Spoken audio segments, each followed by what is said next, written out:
Well, I think knowing that Levon is going to be stepping in, we have absolute full confidence that the work that we've been doing over the last few years is going to be carried on, and Levon has some great ideas for the organization, and it brings a renewed sense of energy and commitment to it. And I think that where he's looking to take it and new avenues that he's looking to bring to the organization can only be a positive impact for the Armenia Fund. My name is Levon Arian. I am from Basking Ridge, New Jersey, originally, where I grew up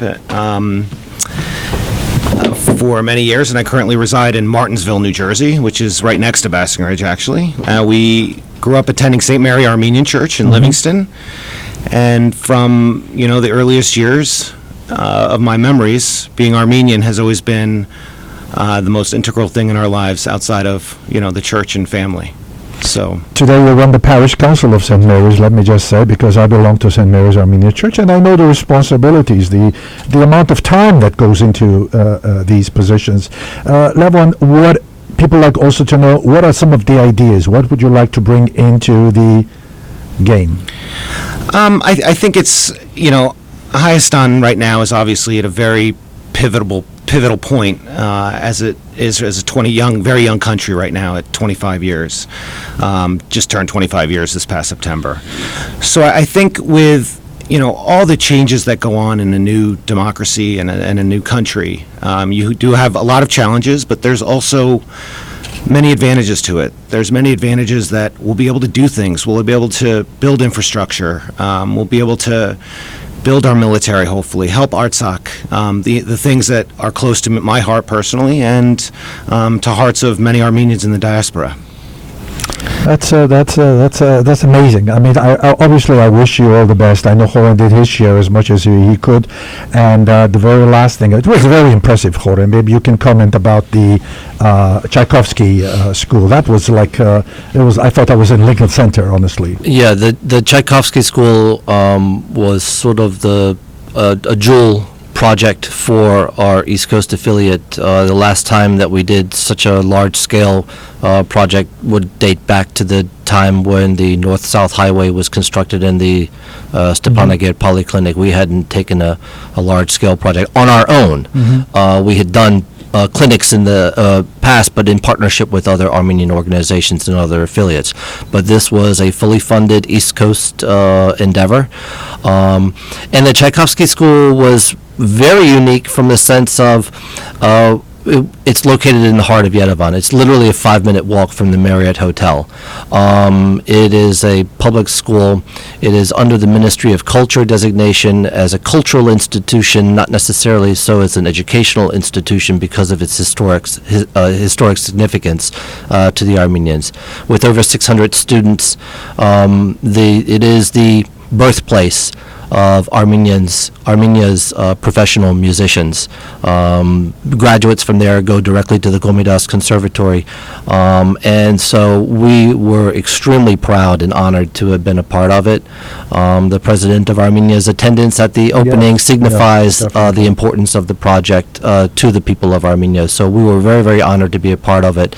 The project was completed on time, on budget, with wonderful oversight for construction, and the people that went there, anyone who has been there has been absolutely amazed at the work. It's amazing how powerful videos are of events, and obviously many people on Facebook or in whatever, social media, they were able. Horan, let me come back to you with one question. The same question goes to Levon. There is talk of merging East and West Armenia Fund.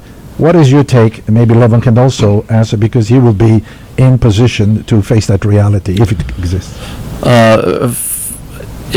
We are in discussions with the West Coast to combine the affiliates. We began the discussions a couple years ago. These things take time. There are different cultures in our Armenian communities. I think we all can recognize, not bad, it's just different between the East Coast and West Coast. And that was something that Levon and he was aware of it, coming in. And so it's ongoing, and I'm happy to pass the reins to Levon to to work through the details. Levin, how did you react when you hear or heard about the merger, I guess? Yeah, it's a good question, Vartan. I think that I know that Maria Moranyan, who's the chairman of the West Coast chapter, is a very successful, very intelligent Armenian American, and to be able to join her as as not chairman but vice chairman or whatever my position would be, I'd be very humbled. She obviously has a very successful career, and she's very devoted to Armenian causes. So we're, currently working through some of the details as it relates to a new board and as it relates to a few of the little obstacles we have. But it looks like, I look forward to joining it, because I think Armenia Fund as a one nation would be very, very beneficial to Hayastan. Horan, what are the pluses of mergers such as this? Well, what I was going to say is, technology is sort of forcing us to do it. With the communication methods, it's very, very different today than what it was 25 years ago, 20 years ago. So, it doesn't make any sense to have two websites. It doesn't make any sense to have two telephone numbers for a telethon. It just doesn't make any sense. The borders of the United States have been broken down from a donor base, and many of the other major Armenian organizations operate as one and coordinate their efforts. It gives us an opportunity to consolidate our operational costs. It gives us an opportunity to consolidate our database and make ourselves more competitive in the charitable market. And so I think there's a lot of advantages to it. We're looking forward to combining our resources and really putting our best effort towards development projects in Armenia. There's a tough question coming up at 11. We discussed this question, but I did not hear the answer. I said, answer it when I ask you the question. There is a current perception, Levin, that with the government, there is a lot of corruption going on. We all know that. It's not a national secret. But how do you expect to handle this? And what are the main items you will do to overcome this objection when fundraising with the Armenian Fund? I've become enlightened pretty much in the last 4 months by learning, about what's going on in not only Hayastan, but the same type of corruption exists, I think, in any type of democracy right now. Bravo. I think I am fully aware that even, with the United States, with what's going on, with the two people that are currently running for office, there's different levels of corruption. What I'm very strong-minded about is that we're here to help the children and to help the people of Armenia. And I understand that no one wants. I've donated, as well as my brothers and family members, to many causes that support Armenia. And I think it's important that we as Armenians realize that we have, in my opinion, we are the most creative and the most powerful people in the world. And when I say power, I mean that we have such an ability to succeed. When I saw these children playing these instruments at the Tchaikovsky School, and it was a $2 million reconstruction, that's where I was convinced personally that I need to be in a role to help Armenia. And I have very, very vivid memories of in 1988 when my father and my mother and my uncle Dr. Stephen Arian had done so much for the families that we brought here and over in Armenia. And there's so many memories about that, and that I remember vividly. And I understand that corruption is going to be a main point, and it's going to be a challenge. But I think that as Armenians, we have to remember that we have a small population of people, but our homeland is more important than anything else. And that's my personal opinion, and I believe in that opinion. Yerevan's a beautiful city. We've done Yeah. beautiful things there. I haven't had the privilege of going to Karabakh yet, and I can't wait to go there.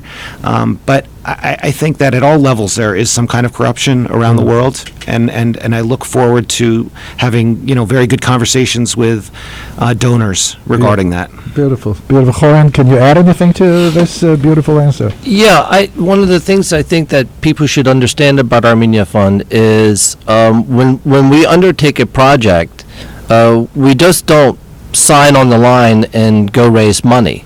It doesn't work like that. Let's take Tchaikovsky, for example. We were intimately involved in the design and the negotiation of the architectural fees and creating the plans, and made them go back 3 times for different bids because we felt the price was too high. And we had 4 redesigns for the concept of the building that were done. It was a bidding process, and we had multiple bids for this. And there is a construction office, and we held back retainage like we would do on any other construction project to make sure that it was done on time, on budget. So what I think that gives us an advantage is, and there's no objection from Armenia on things of this sort. So the message I just want people to have, I'm not here speaking about government corruption, but what I am speaking about is that there are a lot of people in Armenia that are very conscious about the cost and making sure that dollars are accounted for and things are done for the value that they're priced for. And they work with us, we work with them, we have a great relationship with the office over there, and it's been very successful, and I think this latest project is evidence of that. Gentlemen, it's such a pleasure talking to you. Seriously, we should have given more time. As you know, I spoke to you earlier. We are so busy with the programming. There are quite a few other things we have to move into. Levon, my last question to you is, many people complain about they don't have time. We don't have time. There's so many things happening, and what I notice are the same people like Goran, like you, like me, who are jumping in and trying to do the best we can. How do you account? You're a busy man. I know you are busy, but how do you work out your schedule and give time to Armenia Fund? Well, I think that making it a main part of my daily activity since the announcement was made that I'm taking over, I think that we're all busy, especially as Armenian Americans here. We have our companies and we have our businesses and our families, and they all take up time.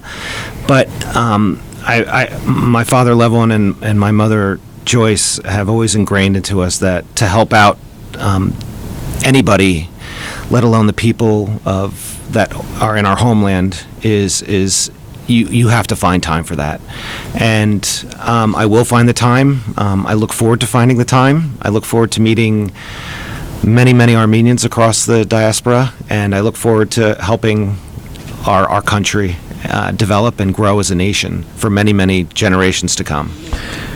Goran Bandazian, past president of Armenia Fund, Levon Aryan, present president of Armenia Fund. Gentlemen, thank you very much, and we wish you the best in all your future endeavors. It's been a pleasure talking to you.